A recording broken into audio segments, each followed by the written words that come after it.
तो दोस्तों आपके अर्धवार्षिक परीक्षा के अकॉर्डिंग मैंने आपके सामने आज 50 top of the most important question लेकर आया हूं और ऊपर से ये हमारा सेट नंबर 4 है। इससे पहले मैंने आप लोगों को सेट 1 से लेकर सेट 3 तक ऑलरेडी प्रोवाइड कर चुका हूं। जो भी कैंडिडेट नहीं देखे प्लेलिस्ट में जाकर आप अच्छी तरह से सेट 1 से लेकर सेट 3 तक देखिएगा। मैंने आप लोगों को बताया था इस तरह से मैं आपके एग्जाम के अकॉर्डिंग ऑब्जेक्टिव में 6 सेट प्रोवाइड करूंगा, जिसमें से मेरे दोस्तों आपको अच्छी तरह से कर लेना है। सारा क्वेश्चन आपके एग्जाम में वहीं से भिड़ेगी। और बात रही सर दूसरा कि एग्जाम से 2 दिन पहले या 1 दिन पहले अगर एक मैराथन क्लास चाहते हैं कि सर हाँ एक मैराथन क्लास होनी चाहिए जहां पे हम लोग का एक क्विक रिवीजन हो जाएगी, तो आप लोग जल्दी से मैराथन क्लास के लिए कमेंट सेक्शन में कमेंट करना ना भूलिएगा। देखते हैं मेरे दोस्तों कितना ऐसे स्टूडेंट्स जो इंटरेस्ट रखते हैं मैराथन क्लास को लेकर। चलिए मेरे भाई पहला क्वेश्चन की ओर हमारा आगाज करते हैं। एक एक क्वेश्चन को ईमानदारी पूर्वक देखिए। Top of the most important आपके एग्जाम के अकॉर्डिंग मैं आज आपके सामने लेकर आया हूं। क्षेमंत्र की रचना कौन सी है भाई? क्षेमंत्र ने कौन सी पुस्तक की रचना किए थे बताएंगे मेरे दोस्तों। याद रखिएगा कथा मंजरी। क्या बताएंगे मेरे भाई? कथा मंजरी बोल सकते हैं सर। ऑप्शन नंबर हमारा क्या हो जाएगा? ऑप्शन नंबर हमारा बिल्कुल सही तो हो जाएगा सी। और जो भी कैंडिडेट अभी तक मिसाइल क्लासेस के आपको प्ले स्टोर से डाउनलोड नहीं किए हैं, जल्दी से आप लोग जाएं प्ले स्टोर से मिसाइल क्लासेस के एप्लीकेशन को डाउनलोड कीजिए। और आपका बहुत सारे कोर्सेस होगी पर आपका आर्ट्स के फाउंडेशन कोर्स को नजर दौड़ाना है और इस कोर्स को एनी हाउ आप लोग ज्वाइन कर लीजिएगा। इस कोर्स में आप लोगों का फाइनल एग्जाम के अकॉर्डिंग याद रखिएगा मेरे दोस्तों सारा सिलेक्टेड क्वेश्चन आप लोगों को बताया जा रहा है। सुबह शाम दोनों टाइम लाइव क्लासेस चलती है। लेट ना करें, जाएं ज्वाइन कीजिए और ऑनलाइन क्लास के माध्यम से सारा सिलेक्टेड क्वेश्चन को प्राप्त करके अपने तैयारियों को बेहतर बनाइए। मेरे दोस्तों इस कोर्स का इतना सारा फैसिलिटी है, अगर आप देखना चाहते हैं तो कंटेंट में जाके आप पहले आप एक बार देख लीजिएगा, ठीक है। और डाउनलोड करने के बाद कोई भी दिक्कत होगी, अगर आप किसी और से पेमेंट करवाना चाहते हैं तो ये जो नंबर स्क्रॉल हो रही है ना, इस नंबर पे आप लोग हमारे टीम को व्हाट्सअप कीजिएगा, हमारी टीम आपको हेल्प करेगी, ठीक है ना। लेकिन मेरे दोस्तों कितना भी बड़ा ट्यूशन, कितना भी बड़ा कोचिंग, कितना भी बड़ा आप ऑनलाइन प्लेटफॉर्म पे क्यों ना पढ़ रहे हो, अगर आप सिलेक्टेड क्वेश्चन चाहते हैं एग्जाम 2025 के अकॉर्डिंग तो एनी हाउ इसको जरूर से जरूर ज्वाइन कीजिएगा, क्योंकि मेरे दोस्तों इसमें फी भी बहुत कम है ताकि एक गरीब से गरीब बच्चा पढ़ सके। क्वेश्चन बात है सर इंडिका की रचना करने वाला कौन था? तो इंडिका की रचना करने वाला था हमारा भाई मेगास्थनीज। किसने था? याद रखिएगा इंडिका की रचना करने वाला का नाम था मेगास्थनीज। फटाफट देखते हैं मेरे दोस्तों क्योंकि 50 क्वेश्चन हम लोग को डिस्कस करना है। किस गुप्त शासक को लिच्छवी दोही कहा जाता है? तो बताएंगे सर समुद्रगुप्त को लिच्छवी दोही के नाम से हम लोग जानते हैं। और इतिहास के बाद कौन सा सब्जेक्ट के बारे में देखना चाहते हैं वो भी आप लोग कॉमेंट सेक्शन में जरूर कॉमेंट करेंगे। गुप्त काल में हस्ती सेना का प्रधान को क्या कहते थे? जो मेरे दोस्तों हस्ती और सेना का प्रधान होते थे ना, उसको हम लोग बोलते थे, याद रखिएगा, महापिलुपति। क्या बोलते भाई? महालुपति। ऑप्शन नंबर हमारा बिल्कुल सही हो जाएगी, सी इज द राइट आंसर हो जाएगा। आते हैं सर क्वेश्चन नंबर नेक्स्ट पे आते हैं जो 5 नंबर है। इनमें से कौन महिला संत है? और क्वेश्चन पेपर उठाकर देखेंगे क्या यह क्वेश्चन 2023 के एग्जाम में पूछा गया था या नहीं, ठीक है। पेपर उठाकर देखिएगा। तो इसका राइट आंसर होगा मीरा अंडाल अराइकल, मतलब ऑप्शन नंबर हमारा क्या हो जाएगी? ऑप्शन नंबर डी हमारा राइट आंसर होगा। यहां तक आपके वीकली टेस्ट में भी ये क्वेश्चन पूछा गया था इस बार। क्वेश्चन नंबर नेक्स्ट पे आते हैं सर धम्म की शुरुआत किसने किया था? तो आप सभी को पता है भाई धम्म की शुरुआत करने वाले कौन था? अशोक, जिसने कलिंग युद्ध करवाया था। और कलिंग युद्ध कब हुआ था मेरे भाई? 261 ईसा पूर्व में। वो कलिंग युद्ध कहां पे हुई थी? तो बताएंगे सर उड़ीसा में, जहां पे लाखों लोग मरे गए थे, लाखों लोग को जख्मी हुई थे, बहुत सारे मेरे दोस्तों जीव जंतु को भी मरना पड़ा था वहां पे। इस कारण से मेरे दोस्तों अशोक ने उस दिन ठान लिया है कि आज के बाद मैं कभी भी युद्ध नहीं करूंगा। उन्होंने याद रखिएगा मेरे दोस्तों युद्ध घोष को समाप्त करके उन्होंने धर्म घोष को अपनाया और उसी समय उन्होंने बौद्ध धर्म को ग्रहण किया और प्रचार प्रसार किया, यानी भारत के साथ साथ विदेशों में भी। समुद्रगुप्त की तुलना किस यूरोपीय शासक से की जाती है? एक क्वेश्चन तो सबसे पहले मेरे दोस्तों कि समुद्रगुप्त को भारत का नेपोलियन क्यों कहा जाता है, यह क्वेश्चन आपके एग्जाम में 4 मार्क्स का आएगा। मैंने बहुत अच्छी तरह से समझा चुका हूं सब्जेक्टिव में, जो नहीं देखेंगे वो जाकर देखिएगा, ठीक है। तो समुद्रगुप्त की तुलना यूरोप के किस शासक से की गई थी? तो बताएंगे सर नेपोलियन से। किससे? नेपोलियन हमारा सही उत्तर हो जाएगा। क्वेश्चन नंबर नेक्स्ट पे दौड़ते हैं सर। हमारा जो क्वेश्चन नंबर 8 है, मौर्य वंश का अंतिम संस्थापक कौन था? मौर्य वंश का संस्थापक कौन था? चंद्रगुप्त मौर्य। क्या बताएं भाई? चंद्रगुप्त मौर्य। ऑप्शन नंबर हमारे क्या हो जाएगी? और कभी कभी ना चंद्रगुप्त मौर्य के बारे में ना उसकी जीवनी के बारे में भी लिखने के लिए आ जाता है भाई। जीवनी मतलब जानते हैं, इसका जीवन परिचय के बारे में कभी कभी लिखने के लिए आ जाता है, तो इसको ध्यान में रख के आप लोगों को तैयारी करना है, ठीक है। चलिए सर क्वेश्चन नंबर नेक्स्ट पे दौड़ते हैं सर। अगला जो प्रश्न है हमारा, चंद्रगुप्त की मृत्यु कहाँ हुई थी? जो हमारे चंद्रगुप्त है इसकी मृत्यु जो हुई थी ना मेरे भाई, उसकी मृत्यु हुई थी शरण बेलगोला में। ऑप्शन नंबर सी हमारा सही उत्तर हो जाएगा। अगला क्वेश्चन पे आते हैं सर। क्वेश्चन नंबर नेक्स्ट पूछा गया हम सभी से कि बताइए चंद्रगुप्त मौर्य किस धर्म को मानने वाला था। जो चंद्रगुप्त मौर्य थे भाई, चंद्रगुप्त मौर्य थे, याद रखिएगा चंद्रगुप्त मौर्य ने कौन सा धर्म को मानने वाले में से थे, तो बताएंगे सर वो जैन धर्म को मानते थे। याद रखिए क्या बताएं भाई, जैन धर्म को मानने वाले थे। ऑप्शन नंबर हमारा क्या हो जाएगा, बी इसका सही उत्तर हो जाएगा। क्वेश्चन नंबर नेक्स्ट पे आते हैं सर। मौर्य वंश का अंतिम राजा कौन था, बताइए जल्दी से। मौर्य वंश का जो अंतिम राजा था, मौर्य वंश का संस्थापक तो चंद्रगुप्त मौर्य है भाई, मौर्य वंश के संस्थापक चंद्रगुप्त मौर्य है, लेकिन मौर्य वंश का अंतिम शासक आपसे पूछा गया तो बताएंगे सर बृहदत्त। क्या बताएंगे मेरे भाई, बृहदत्त। ऑप्शन नंबर क्या हो जाएगी, डी इसका राइट आंसर हो जाएगा। चलिए सर अगला क्वेश्चन पे आते हैं। मौर्यकालीन टकसाल का प्रधान कौन था भाई, मौर्यकाल में टकसाल का प्रधान आखिर कौन होता था। तो टकसाल का जो प्रधान होती थे ना वह पन अध्यक्ष, कौन होता था भाई, पन अध्यक्ष। ठीक है, चलिए सर क्वेश्चन को एकदम चार्ट लेना है एग्जाम से पहले पहले। ठीक है, मौर्य वंश की रचना राजधानी कहाँ थी, जो मौर्य वंश थे भाई इसकी राजधानी कहाँ थी, तो बताएंगे सर पाटलिपुत्र। कहाँ पे, पाटलिपुत्र मौर्य वंश की राजधानी थी। क्वेश्चन नेक्स्ट पे आते हैं सर। मौर्यकालीन कलिंग का राज्य कहाँ स्थित है। अभी मैंने जस्ट बताया कि कलिंग कहाँ पे है, उड़ीसा में, जिसमें एक युद्ध हुई थी। कलिंग का युद्ध कब हुआ था मैंने अभी ये भी बताया, 261 ईसा पूर्व में, है ना भाई, जहां पे लाखों लोग मरे गए थे। अगला क्वेश्चन है कि अशोक का व्यक्तिगत धर्म क्या था, अशोक का व्यक्तिगत धर्म क्या था। बहुत ये जो क्वेश्चन है भाई आप लोगों को कंफ्यूजन करेगी, थोड़ा देर के लिए सुनिए मेरे बात को। अशोक ने कलिंग युद्ध के बाद बौद्ध धर्म को अपनाया, अशोक ने कलिंग युद्ध के बाद बौद्ध धर्म को अपनाया, लेकिन मेरे दोस्तों उससे पहले तो कोई धर्म को छोड़ा होगा ना, कोई तो धर्म को छोड़ा होगा। तो कौन सा धर्म पहले वो मानते थे, जैन धर्म। इसको याद रखेगा, कलिंग युद्ध के बाद जैन धर्म को त्याग किया और बौद्ध धर्म को मानना शुरू कर दिया। समझ में आया, इस तरह से इसका आंसर क्या हो जाएगी, ऑप्शन नंबर हमारा 20 का राइट आंसर हो जाएगी, व्यक्तिगत धर्म। ठीक है, जैसे मान के चलिए मैं बोलूंगा कि अगर जब तक मेरा नौकरी नहीं हो जाता है तब तक मैं जैन धर्म को मानूंगा, जब मेरा नौकरी हो जाएगी मैं बौद्ध धर्म को अपना लूंगा। मान के चलिए मेरा नौकरी हो गई तो मैं बौद्ध धर्म में आ गया, तो किसी धर्म को त्याग किया हो ना, वो हमारा जैन धर्म था। ठीक, चलिए सर क्वेश्चन नेक्स्ट पे आते हैं सर। अशोक ने महेंद्र और संघमित्रा को धर्म प्रचार के लिए किस देश में भेजा था। अभी मैंने जस्ट बताया कि कलिंग युद्ध के बाद अशोक ने अपने धर्म के प्रचार प्रसार के लिए देश के साथ साथ विदेशों में भी बौद्ध धर्म का प्रचार किया। तो याद रखिएगा दो को भेजा था, दोनों का नाम याद रखिएगा, महेंद्र और संघमित्रा। कहां भेजा था, बताएंगे सर श्रीलंका। कहां, श्रीलंका भेजा था। आते हैं सर अगला क्वेश्चन पे।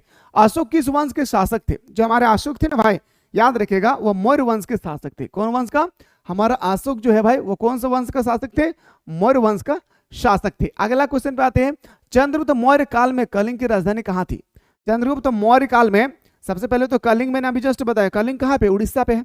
तो कलिंग की राजधानी कहां थी, तो कलिंग की जो राजधानी थी ना भाई तोसाली में था। कहां पे, तोसाली में। पढ़ लीजिए, समय है, पढ़ लीजिए, समय है। अपने हाथों से ये समय निकल जाएगी ना तो रिजल्ट के दिन एहसास होगा कि मैंने अपनी पूरी लाइफ एक साल क्या किया हूं। इसलिए मेरे दोस्तों सर झुका के पढ़िए अभी, ठीक ना। और मां से कहना कि मां तेरे पसीने की हर एक बूंद को मैं मोती से चमकाऊंगा, मां तेरे पसीने की हर एक बूंद को मैं मोती से चमकाऊंगा, तू सपने बड़े देखना, मैं पूरा करके दिखलाऊंगा। और इसके बाद मेरे दोस्तों जी जान लगा दीजिए आपने मेहनत पे। कोई दोस्तीदारी नहीं है मेरे दोस्त, कोई दोस्ती नहीं, कोई गर्लफ्रेंड, कोई बॉयफ्रेंड, कोई रिलेशन नहीं है भाई। याद रखिएगा जो आप जिसके साथ घूम रहे हैं ना, अगर वही बंदा अगर रिजल्ट के दिन आपसे कहेगा कितना मार्क्स लाए तो आप बोलेंगे 50% मार्क्स आई है, तब वो कहेंगे हट पागल क्या कर रहा था यार, पूरे साल भर में क्या कर रहे थे, खत्म इंसान है क्या, इस तरह से वो बोलेंगे। आप जिसके साथ घूम रहे हैं ना, समझ में आ रहा है ना मेरे बात को। जो हमारे साथ जो घटनाएं घटती है ना वो रियलिटी होती है, और वही चीज मैं आप लोगों को बताता हूं। इसलिए कोई दोस्तीदारी नहीं है मेरे दोस्तों। सबसे पहले अपना फ्यूचर बनाइए। फ्यूचर है सब कोई आपका है, फ्यूचर नहीं है कोई किसी का नहीं है भाई, ठीक है। यहां तक कि आपका परिवार वाले भी आपका साथ छोड़ देंगे भाई अगर आप सही डायरेक्शन पे काम नहीं करेंगे तो। इसलिए मन लगा के पढ़ लिए, समय है अभी। अगला क्वेश्चन पे आते हैं। क्वेश्चन नंबर नेक्स्ट पे आते हैं सर। मेगास्थनीज किस यूनानी शासक के राजदूत के रूप में पाटलिपुत्र आया था, तो बताएंगे सर सेल्यूकस निकेटर के शासनकाल में, ठीक है। आते हैं सर क्वेश्चन नंबर नेक्स्ट पे कि कलिंग युद्ध का वर्णन किस अभिलेख में मिलता है। Top of the most important question क्या मेरे भाई, ये question top of the most important question है कि कलिंग युद्ध में जो हुई थी ना वह किस अभिलेख में मिलता है। ऐसा अभिलेख तो बहुत सारा है, तो याद रखिएगा 13वें अभिलेख में हमें देखने को मिलता है। कौन सा अभिलेख में, 13वें अभिलेख में। ऑप्शन नंबर क्या हो जाएगी, डी हमारा सही उत्तर हो जाएगा। आते सर 29 में कि चीनी यात्री फाहियान किसके शासनकाल में भारत आया था। चीनी यात्री जो फाहियान है वो किसके शासनकाल में भारत आया था, तो बताएंगे चंद्रगुप्त द्वितीय के शासनकाल में। किसके शासनकाल में मेरे शेर उसर नहीं हो तो बताएंगे सर चंद्रगुप्त द्वितीय के शासनकाल में। चलिए सर आते हैं अगला प्रश्न पे कि मेगास्थनीज किस भारतीय शासक के दरबार में आया था। मेगास्थनीज जो थे ना भाई वो किस भारतीय शासक के दरबार में आया था, बताएंगे सर याद रखिए चंद्रगुप्त मौर्य। मेगास्थनीज ये सब क्वेश्चन को ना मेरे दोस्त याद रखिएगा, रुलाएगा ये सब क्वेश्चन अगर आपको याद नहीं होगा एग्जाम में। 3 को क्वेश्चन है, 3 को क्वेश्चन में से मैंने 2 को बताया और एक बताऊंगा, अभी वेट कीजिए। आइए अगला क्वेश्चन पे, किस अभिलेख में सती प्रथा का उल्लेख मिलता है। याद रखिएगा सती प्रथा के बारे में मैंने ऑलरेडी पहले आप लोगों को बता चुका हूं, तो याद रखिएगा मेरे दोस्तों जो सती प्रथा का उल्लेख है ना वो एरन अभिलेख में हमें देखने को मिलता है। कौन सा अभिलेख में, एरन अभिलेख में। अगला क्वेश्चन पे आगाज करते हैं कि वर्णभट्ट की रचना कादंबरी में किस शासन काल का वर्णन है। सबसे पहले याद रखिएगा कादंबरी की रचना किसने किया था, वर्णभट्ट ने। सबसे पहला क्वेश्चन याद रखिएगा मेरे शेर सुरनियों कि कादंबरी की रचना किसने किया है, वर्णभट्ट ने। किसके शासनकाल में किया था, हर्षवर्धन के शासनकाल में। किसके शासनकाल में, हर्षवर्धन के शासनकाल में। सर आते हैं सर अगला क्वेश्चन पे, क्वेश्चन नंबर 34 है कि पंचतंत्र की रचना किसने किया था। पंचतंत्र की रचना करने वाले व्यक्ति का नाम था, याद रखिएगा विष्णुगुप्त। क्या नाम था भाई, विष्णुगुप्त ने रचना किया था कादंबरी की। अगला क्वेश्चन पे आते हैं सर प्राचीन नालंदा विश्वविद्यालय के संस्थापक कौन थे। तो प्राचीन नालंदा विश्वविद्यालय के बारे में आपको सेमेस्टर 1 में बहुत अच्छी तरह से पढ़ना होगा, तो बताएंगे सर कुमार गुप्त ने। किसने किया था, कुमार गुप्त ने नालंदा विश्वविद्यालय की स्थापना किया था। अगला प्रश्न है कि भारतीय इतिहास का कौन सा काल स्वर्ण काल के नाम से जानते हैं। भारत का बहुत सारा काल है भाई, गुप्त काल है, मौर्य काल है, मुगल काल है ना भाई, अंग्रेजों का काल है। किस काल को हम लोग जानते हैं मेरे दोस्तों स्वर्ण काल से, तो बताएंगे सर याद रखिएगा गुप्त काल को कहा जाता है। तो मेरे दोस्तों एक क्वेश्चन आता है एग्जाम पे, जब हम एग्जाम दिए थे ना 2014 में क्वेश्चन आया था कि गुप्त काल को स्वर्ण युग के काल क्यों कहा जाता है। ये क्वेश्चन हम जब पढ़ रहे थे 2014 में, तब ये क्वेश्चन पूछा गया था, आज से 10 साल पहले। 37 अर्थशास्त्र में कितने प्रकार के विवाह का उल्लेख है। अर्थशास्त्र में कितने प्रकार का विवाह का उल्लेख है, तो बताएंगे सर 8 प्रकार के विवाह का उल्लेख है। और ये अभी जस्ट आप लोगों का वीकली टेस्ट का एग्जाम में भी ये क्वेश्चन पूछा गया था भाई, याद रखिएगा। जस्ट अभी आप लोगों का वीकली टेस्ट का कोई एग्जाम हुई है ना, उसमें ये क्वेश्चन पूछा गया था। नालंदा विश्वविद्यालय के छात्र थे, तो बताएंगे सर हैंसेंग जो है ना नालंदा विश्वविद्यालय के छात्र थे। अभी मैंने जस्ट बताया कि नालंदा विश्वविद्यालय की स्थापना किसने किया था, कुमार गुप्त ने किया था। सारा क्वेश्चन नोट डाउन करेंगे। और कोई भी कैंडिडेट चाहते हैं कि सर हमें फाइनल एग्जाम के अकॉर्डिंग अच्छा मार्क्स लाना है, तो मेरे दोस्तों आपका अच्छा राइट डायरेक्शन में होना बहुत जरूरी है। इसलिए मैं बार बार कह रहा हूं कि अभी डाउनलोड कीजिए मिसाइल क्लासेस के आपको प्ले स्टोर से, जल्दी से आप लोग डाउनलोड कीजिएगा मिसाइल क्लासेस के आपको प्ले स्टोर से। और आर्ट्स के जो फाउंडेशन कोर्स है ना मेरे दोस्त, इस आर्ट्स के फाउंडेशन कोर्स को आप एनी हाउ किसी भी हाल में इस कोर्स को ज्वाइन कीजिएगा, चाहे आप कितना भी बड़ा ट्यूशन कितना भी बड़ा कोचिंग पे क्यों ना पढ़ रहे हो, क्योंकि मेरे दोस्त यहाँ पे फाइनल एग्जाम के अकॉर्डिंग सारा सेलेक्टेड क्वेश्चन आप लोगों को प्रोवाइड किया जा रहा है। तो लेट किस बात की, जाएं ज्वाइन कीजिए और आनंद लीजिए ऑनलाइन क्लास का। ओके चलिए सर क्वेश्चन पे आते हैं। अगला जो क्वेश्चन हम लोग का, अशोक के कुल कितने अभिलेख अभी तक ज्ञात हुआ है। मेरे दोस्तों अशोक ने तो बहुत सारे अभिलेख बताया है, ठीक है, लेकिन अभी तक कितना अभिलेख ज्ञात हुआ है, तो बताएंगे 44। कितना भाई, 44 इसका राइट आंसर हो जाएगा। आते सर अगला प्रश्न पे, अशोक द्वारा प्रचलित बौद्ध धर्म कहाँ प्रचलित नहीं था। मतलब अशोक द्वारा प्रचलित बौद्ध धर्म कहाँ प्रचलित नहीं था, तो बताएंगे सर सिर्फ ब्रिटेन में। बाकी अशोक ने सीरिया में भी प्रचार करवाया था, सबसे पहले तो श्रीलंका में करवाया, फिर जापान में करवाया, लेकिन वो ब्रिटेन में नहीं करवाया था। क्यों, क्योंकि मेरे दोस्तों वहां पे अंग्रेजों का शासन था। ठीक है, अगला क्वेश्चन पे आते हैं सर, क्वेश्चन नंबर नेक्स्ट पे आते हैं हम लोग। क्वेश्चन नंबर जो हम लोग का अगला प्रश्न है कि कालिदास किसके समकालीन थे भाई। जो कालिदास थे ना वो किसके समकालीन थे, तो कालिदास मेरे दोस्तों चंद्रगुप्त द्वितीय के शासनकाल के समकालीन थे भाई। समझ में आओ ना रे दादा हमर दीदी, हम आशा कर रही हो कि तोहनी हमारा बतवा बुझल पा रही, और तोहनी पढ़ भी लिख भी अच्छा से, तब ना तोहनी के बिहाव है, तो तब तोहनी का अच्छा लड़का मिलतो, तब ना तोहनी का अच्छा लड़की मिलतो। अब तोहनी पढ़ भी है ना, तुम चाहे भी हमको राजकुमार चाहिए, तू चाहे भी हमारा रानी मुखर्जी चाहिए, नहीं मिलते बाबू। आशा कर रही हो कि तोहनी पढ़ भी बाबू, हम आशा कर रही हो कि तोहनी मेहनत कर भी, और तोहनी राजकुमार और रानी के चक्कर में तोहनी एखन से ही अपन लाइफ टाइम बर्बाद करी है। हम जाना ही कि तोहनी की उम्र की लागो, बुझल पा रहे ही ना बतवा, अपन पढ़ाई में ध्यान दही बाबू, नहीं तो ऐसा तोरा रुलाए तोरे बाबू, याद रखबी कि तोहरे रात में नींद नहीं तो, ठीक हो। हम इसीलिए आप लोगों को बोल रहे हैं कि पढ़ाई पे ध्यान दीजिए, ठीक है ना भाई। चलिए अगला क्वेश्चन पे आते हैं। क्वेश्चन है कि भारत का नेपोलियन किस शासक को कहा जाता है। भारत का नेपोलियन किस शासक को कहा जाता है, समुद्रगुप्त को। किसको, समुद्रगुप्त को कहा जाता है। अगला क्वेश्चन पे आते हैं, मगध के प्राचीन राजधानी कहाँ थी? मगध का प्राचीन राजधानी राजगीर था, बाद में जाकर बदल के पाटलिपुत्र आया, ये भी याद रखिएगा। और मगध सबसे शक्तिशाली 16 महाजनपद है भाई, याद रखिएगा। 16 कितना महाजनपद है? 16 महाजनपद है। और 16 महाजनपद का उल्लेख कहां पे है? तो बौद्ध ग्रंथ में अंगुत्तर निकाय में। और 16 महाजनपद में सबसे शक्तिशाली जो महाजनपद थे हमारा मगध महाजनपद। ठीक है, चलिए क्वेश्चन नंबर नेक्स्ट पे दौड़ते हैं सर। पाटलिपुत्र नगर की स्थापना उदयन ने किस नदी पर किया था? सबसे पहले तो याद रखिएगा कि उदयन ने ही पाटलिपुत्र की स्थापना किया था। सबसे पहला उदयन ने पाटलिपुत्र की स्थापना किया था। और एक बात याद रखिएगा, कौन सी नदी के? गंगा, सोन, पुनपुन। ऑप्शन नंबर हमारा क्या हो जाएगी? डी इसका राइट आंसर हो जाएगा। आते हैं सर अगला जो प्रश्न है हमारा 61, इलाहाबाद परिस्थित का लेखक कौन है भाई? इलाहाबाद परिस्थित का जो हमारे लेखक हो जाएंगे ना मेरे शेरनियो, वो हमारा हरिशन हो जाएगा। क्या हो जाएगा? हरिशन हो जाएगा। हम आशा करें दीदू और हम दादा तो नहीं पढ़ा ही रे बाप, ठीक हो। शक संवत की शुरुआत कब से मानी जाती है? शक संवत की शुरुआत 78 ईस्वी से मानी जाती है। आते हैं सर अगला क्वेश्चन पे 65 के विश्व में पाए जाने वाले पहली धातु कौन सी है? याद रखिएगा मेरे दोस्तों, तांबा। और लोहा के बारे में किसको ज्ञान नहीं था? तो बताएंगे सर, किसको बताइए? हड़प्पा सभ्यता के लोगों को।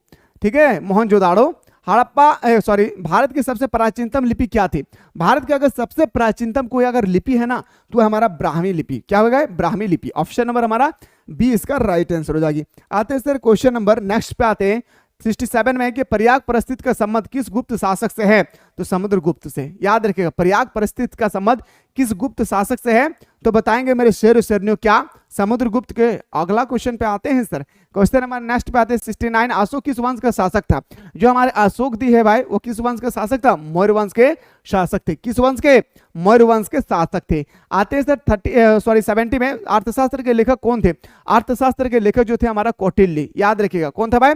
याद रखिएगा, कौटिल्य। अगला क्वेश्चन पे आते हैं, क्वेश्चन में आते सर कलिंग युद्ध की लड़ाई कब हुई थी? मैंने अभी जस्ट बताया 261 ईसा पूर्व में। कब हुई थी? 261 ईसा पूर्व में। ऑप्शन नंबर ए हमारा सही उत्तर हो जाएगा। और ये तो मैं हमें आप लोगों को सेट 4 बताया हूं। अगर सेट 5 और सेट 6 भी जल्दी से चाहते हैं तो हर एक बंदा कमेंट करेंगे। एक दो बंदा सिर्फ कमेंट करते हैं, छोड़ देते हैं भाई। सब कोई आप लोग कमेंट करेंगे कि सर जल्दी से सेट 5 सेट 6 करवाइए ताकि हम लोग का क्विक रिवीजन भी हो जाए, ठीक है ना। और इसके बाद कौन से सब्जेक्ट के बारे में देखना चाहते हैं ये भी जरूर बताइएगा।